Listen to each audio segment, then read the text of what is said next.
Hello, I'm Jean Pete, and I welcome you back to our show, Better Living. Better Living is brought to you by the Homestead Hope Foundation and is sponsored by Homestead Hospice, where commitment to education and premier hospice care helps patients and families through life's most important journey. Thanks for listening again today. Again, I'm Jean Pete, and today I'm here with Val King. Val is a member of Caring Paws, and she's also the proud owner handler of Daisy, a registered therapy dog. Today, we're going to talk about pet therapy. I'm sure we're going to talk about Daisy, and how much pet therapy can impact patients, older adults, actually lots of different types of folks in our population, and all of the benefits of pet therapy. And then how you can get in touch with a pet therapy program if you think it's something that might benefit someone you love as well that might be going through a tough time. Did I get that right, Val? That's exactly right. So why don't we first start by talking a little bit about you, who you are, how you got involved with Caring Paws, and then we'll start talking about Daisy after that. Okay, well, Daisy is a little 10-pound fluff ball. She's a Maltese poodle mix, and she has a wonderful temperament. And when she was about 3 years old or so, several people said to me, she ought to be a therapy dog. And I didn't know much about that. And so I started looking online. We had just recently moved to Atlanta, looked online for what that meant and what was available in Atlanta, and found a couple of organizations. There are national organizations that you can test with and then get your insurance and your registration, and then you can do visits sort of on your own, or you can join up with an organization. And so we visited with a different organization, and then just about a year and a half ago, Caring Paws was formed, and we liked sort of what they do and how they do it, and so we switched over and joined them. Okay. So you've said a whole lot. Are you from the North? Because you talk fast. Yeah. Wisconsin and then New York. Yeah. My last guest was from Milwaukee. And that's where I was born and raised. Really? Yep, Milwaukee, Wisconsin. I used to travel there quite a bit in my past life, and it is very cold. Yes, it is. I was telling somebody, I didn't realize what cold was till I traveled to Sheboygan, Wisconsin. That'll do it. And I heard on the news as I was getting ready, and it's negative 30 below with wind chill, and I thought, yeah. I can't even grasp. I can't even wrap my head around what negative 30 below is until I walked outside the door of the hotel. Then I figured it out. Yep. So in this cold winter that we're all having in most of the United States, we're getting close, but still negative 30 below. You all get really cold weather up there. Anyway, glad to have you in Atlanta. And you've said a whole lot in 2 minutes, so I'm just going to kind of dissect it and tear it apart a little. Okay, so first of all, there's different pet therapy organizations throughout every city. And so you were working at one, and now you brought Daisy, your dog, to Caring Paws. And there's lots of things you like about Caring Paws, and we'll get into that.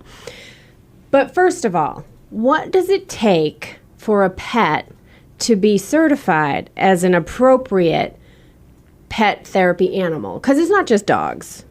Exactly. It's primarily dogs, and some organizations, such as Therapy Dogs, Inc., which is actually one of the national organizations, do only have dogs. But cats and sometimes rabbits are also used.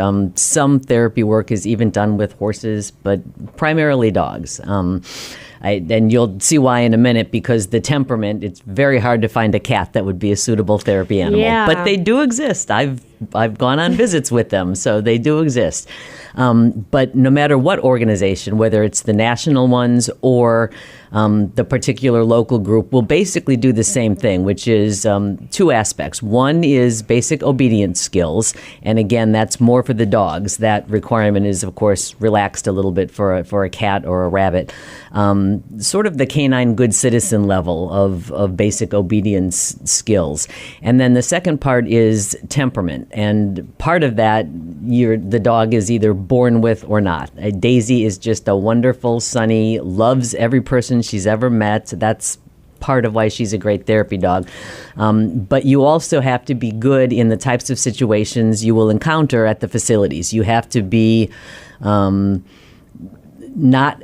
overly reactive to loud noises, people maybe running by, unexpected, startling sounds, wheelchairs and walkers, things that you wouldn't encounter living in a home or whatever. And so those are things that you can actually practice. Before we did our various tests for the different organizations that we're registered with, we practiced with Daisy and Bingo, because my husband and our other dog are also a registered therapy team. But, practice so they got accustomed to those kinds of things that they would be tested on and that they would encounter on the visits. And so how long is the testing? Is there a time frame that they go through, or do they just go and take a test? You can do the testing whenever you think you're ready. Some organizations have more specific requirements for the obedience. You have to do a 6-week course, or you have to do a That's private versus a group. But both the main national organizations, which is TD Inc., which I just mentioned, and Pet Partners, let you do whatever amount of obedience training you feel that you need in order to pass their test. And they don't require proof or certificates, but some local organizations do. So there's probably, several months worth at least from the time you decide that therapy work might be good for you and your animal to either do the obedience or do a refresher on the obedience, and then practice some of these distractions and situations that they'll be tested on. And we all love our animals, but not every animal is going to be an appropriate pet therapy animal. That's right. And so for folks reaching out for pet therapy, and we'll get into some of the different populations that this might be good for and how they're beneficial, please know that these dogs, animals, cats, bunnies, horses, whatever, go through rigorous testing to make sure that they are safe if they are to be brought into your home. That's exactly right. And they primarily have to be great with people. I mean, that's, and they have to be at least indifferent to other animals. Just real easygoing animals. Exactly. Because I have 3 dogs, and I can tell you 2 out of the 3 would not be good pet therapy dogs. But my little Ralphie reacts to nothing. He's just happy-go-lucky and pay attention, and all is well. Okay. But it's not just temperament either. It's ability to obey commands when you are given a command. That's right. Okay. To be able to be under control in a situation. There might be some medicine on the floor that they have to listen when you tell them not to eat that pill, and or to calm down if somebody goes rushing by in a hospital with a code red situation. Yeah, so there's a lot more to it than people may think. Not just a nice-tempered dog is going to make that's it. That's right. Okay. That's right. Well, that's good to know, and I wanted to get that out of the way because I really want people to hear about the services that pet therapy provides and the benefits. We hear a lot about disabled children and some of the benefits that these animals can give to children. Yes. But also, I've worked in healthcare and hospice for a long time, and I have seen firsthand how beneficial this also is to the senior population. And I actually have a senior in my family right now who is getting moved to another place of living. And one of the criteria on deciding where she was going to go was, are they going to let her take her small dog? Yep. And luckily, she's healthy enough where they will. But oftentimes, if you're going into an assisted living facility or you need to go to a nursing home, the pets aren't allowed. That's exactly right. This would fill a void. It's not their pet, but very necessary void for someone who has been surrounded by loving pets all of their life. So why don't you talk a little bit about what kinds of therapy you do with Daisy? Okay, we for this purpose, I'll focus more on the therapy work. We do reading visits as well, which are primarily for children, but that's sort of an entirely different aspect. But the therapy work, really, as you said, is for every population in lots of different types of facilities. In fact, probably half of the facilities that are served in Atlanta, and I can't say for sure, but probably true in other cities, are nursing homes and assisted living. They are very receptive populations. And then, of course, hospitals. We do, my husband and I and our dogs do a number of visits at different types of behavioral and psych hospitals or similar facilities, and those include both teens and older adult populations. So it could be anybody who's physically in the hospital because they're ill, could be people who are in a rehab 28-day program, could be people for either shorter or extended term care in nursing home, assisted living, hospice, all of those types of populations. And something you said, one thing we hear over and over is exactly right. If you're in for a couple of days or for months and you have an animal who is probably being cared for by somebody else, you really probably miss that pet. And it's kind of a mixed reaction, because we have people who say, I miss my so-and-so too much. I can't bear to pet your dog and look at your dog. But more often than not, they're so thrilled to be able to have the chance to hold and hug and snuggle with and that whole pet. unconditional love with no Exactly. expectations back except a nice little pat on the forehead or That's rub right. my belly and Little gentle you've licks made and me kisses. so happy, and because you've made me so happy, you've made yourself so happy. Exactly. And that's a nice little window of happiness for the day for these folks that are in these That's foreign right. facilities that they're not used to being in. That's right. Terrific.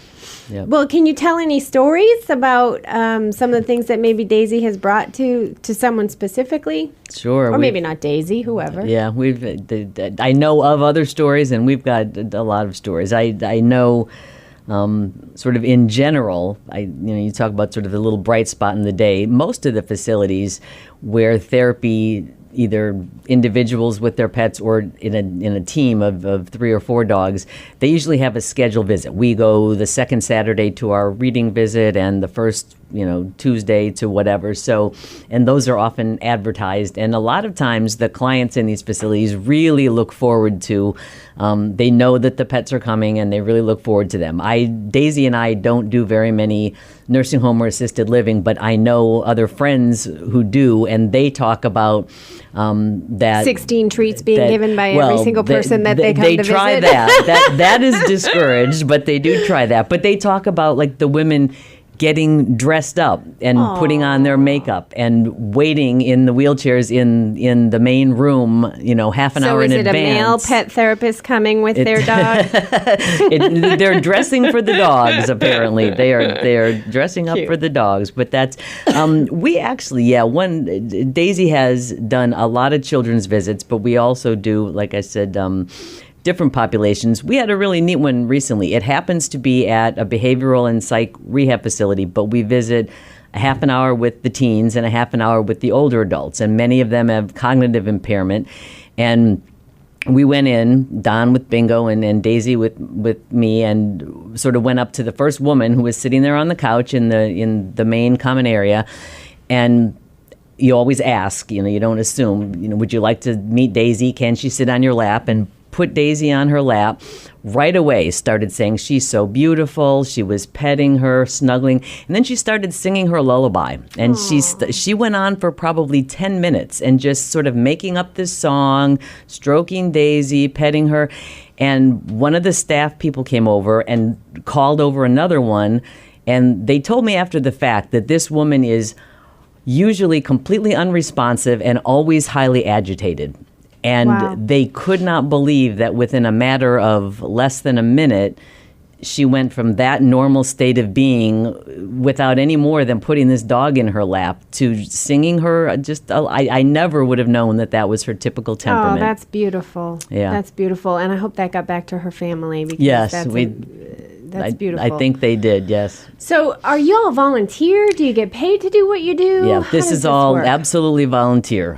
Caring Paws and any other therapy organization that I'm aware of is always an all-volunteer organization. So do you go to private homes too? I'm thinking of children who might benefit from visits from animals or seniors, cognitively impaired seniors. Right.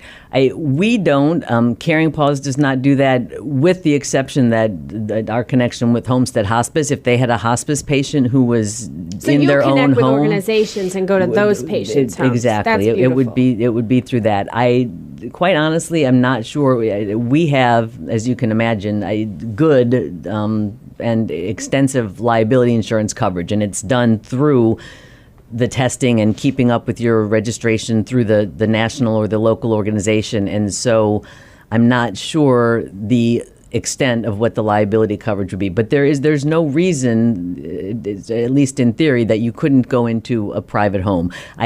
Probably the main stumbling block is just there aren't enough therapy teams out there. I'm sure. We all have waiting lists of facilities where you can go for an hour and see 5 or 10 or 25 people. I love that you partner with Homestead Hospice. I don't know if all hospices do pet therapy or not, but I know that it's a holistic approach to caring. I've worked in hospice for a long time. And just the story that you told, in a home with someone who maybe has been suffering from Alzheimer's or a form of dementia for a long time. We'll just talk about dementia because that was your example. What these poor caregivers, who are usually an elderly spouse as well, go through just on the entire journey of that disease. And then by the time they get to hospice, their loved one is pretty sick, mostly not walking, not making any sense, not talking and formulating any sentences that we can really make sense of. So for not just that person that's suffering from the disease, but for that caregiver who's been a part of that long and difficult journey, the bright light you're bringing to them, just to bring that dog in and have their loved one in their home and have them see that. And even if you did that on a regular basis, even if it was just once a month or once every 2 weeks, what a service you're giving. So I love that hospices are partnering with you, and I love that about Homestead Hospice as well. I just think that story is absolutely beautiful. So thank you. You actually, you bring up a good point. Sometimes we get, it's funny to me, but a staff member or a visitor to somebody who's will say, is it okay? Am I allowed to pet the dog too? And the answer is, of course, we're here for whoever needs it because, as you described, it can be very stressful. It's stressful to be a nurse in a hospital. These poor caregivers, though. Exactly. Oh, and my heart breaks. It's not just for the person who's the patient in the setting. It's for anybody we encounter along the way, the parents of the child who's at the children's hospital or whatever, they can all benefit, and they get the same physical and emotional benefits from being with the dogs. So it has to come through an organization. So I don't want people to think, you can just call Caring Paws and they'll come out to you. That's but right. If you have a loved one, we're talking mostly about the elderly population in a facility, you could certainly call Caring Paws and see if they go there or if they could connect to go there. So if somebody wanted to investigate more about Caring Paws, maybe where they all go, I don't know if you have a list on your website of sites that you do visit. Yep. Can you give the contact information, the website information, email, whatever, so that if people wanted to get in touch with you, they could? Sure. The best way to start is the website, which is just www.caringpaws.org. And caring is spelled with an E, so it's CAREING paws.org. We have, again, as I mentioned, the reading at the beginning, you'll see reading facilities, schools and libraries, and then also therapy visit facilities. And there is a waiting list and all the contact information for Melissa Saul, who is our president and founder of the organization, who, in addition to everything else she does, is the point person for putting facilities in touch with interested volunteers. When we get a facility in or theoretically could be an individual saying, do you do a visit in this location? She'll get the word out, usually by email, to the 100 or so volunteers who are now members of Caring Paws and say, is anybody interested and available? We've got Metro Atlanta and sort of all of Middle and North Georgia pretty well covered as far as we've got teams in a pretty wide geographic area. So, and people... So you could use volunteers in Southern Atlanta. Okay. Definitely. Great. Are always we want to reach out while we're here on the radio and help you all. It's a great program. Exactly. If you think you have a dog or cat that is possibly a good therapy animal, definitely also go to the website. There's all kinds of information on how you become a volunteer, what they have to go through testing too, right? On how well they give commands to the animal and how well the animal reacts as well. The testing is You're not just giving up your animal. No. You got to be there with them, right? Absolutely. Okay. The test is always done with the handler or generally the owner of the animal, and you test and you are registered as a team. So I can't, even though Bingo is a therapy dog, he's registered with Don. So I can't go take Bingo on a therapy visit because he and I, as a team together, have not tested and registered. I like that, way. though, because there's got to be safeguards in place. And it makes feel a better. difference which human is at the end of that leash. Absolutely. Okay. So again, that's www.caringpaws, caringpaws.org. And if you want to email, you can email Melissa at caringpaws.org, or you can give her a call at 770-252-5303. And what I heard you say, Val, is we're pretty well covered in Metro Atlanta and points north, but could really use some more volunteers and therapy dogs in the south. Sure, although we'll take more anywhere because, again, we've still got more facilities coming in faster than we can get new teams trained and tested and registered. Okay, and then we didn't talk a lot about your reading program. You've mentioned it a couple of times, so I do just want to give a blurb about that. Mm-hmm. It is a program geared towards seniors, better living, but really, we all know everybody. And the more shows I do, the more I realize every single show can benefit every single person in the population. So It's geared towards children, and it's at schools and libraries? Schools and libraries. It's generally grades 1 to 3, and it's children who are reading at below grade level. And the thought, which has actually been proven to work, is that a child who might be self-conscious, afraid that my son, somebody will laugh at read them, out loud. I remember. Stutter, they whatever, feels less self-conscious reading to a dog. And so the school programs are very structured. They're once a week with the same kids, week in and week, so they can read a book over a course of time.